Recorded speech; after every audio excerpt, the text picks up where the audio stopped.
Pas prêt chez Jean-Claude Lattès, ça sort aujourd'hui, c'est pour nous raconter, comme le titre l'indique, que vous avez été submergé par une vague avec tout ce que ça veut dire. Vous allez nous en parler. J'adore cette phrase, elle est de vous, elle est dans le livre. Dans l'histoire des maladies infectieuses, se tromper, c'est la règle.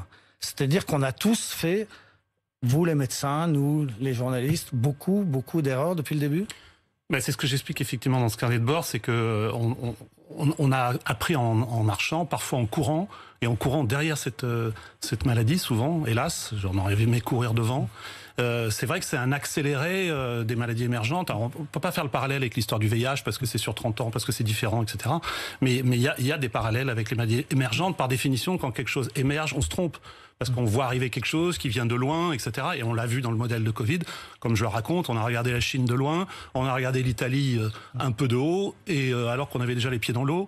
Et je pense qu'effectivement, ça fait partie de cette vision et ce manque de recul qu'on a quand on est dans le combat, comme je le décris au jour le jour. Symbole de ces erreurs commises, c'est l'affaire du masque. On a tous en tête, alors qu'aujourd'hui, on apprend que le masque sera dès le 1er septembre obligatoire dans les entreprises, dans les open space, dans les lieux communs au bureau.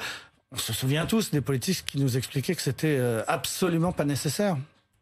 Alors, oui, quand j'ai vu ça, alors je viens pas avec le livre, mais on a un livre de maladies infectieuses, qui est un livre qui fait 700 pages, et j'ai regardé, évidemment c'est l'édition d'avant, j'ai regardé combien était consacré au coronavirus, une page. Mais cette page montre très bien, et on sait déjà depuis des dizaines d'années, que pour prévenir la transmission de virus respiratoires, il faut mettre des masques. Donc là, c'est typiquement un moment où le discours politique et le discours scientifique ont divergé, et on ne pouvait pas utiliser, on a malheureusement... il y a eu une collusion que je dénonce un petit peu dans le livre entre le politique et le scientifique, pas tellement le conseil scientifique, mais certains experts.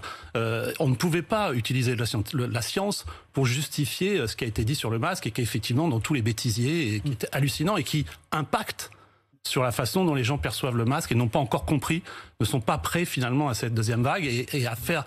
Il n'y a pas que le masque. Le masque, c'est une prévention combinée. C'est symbole, c'est la partie émergée de l'iceberg des erreurs. C'est très important de dire que ce n'est pas le masque à la place des autres mesures barrières, de la distanciation sociale, du lavage de mains, des solutions hydroalcooliques. C'est très important. Ça.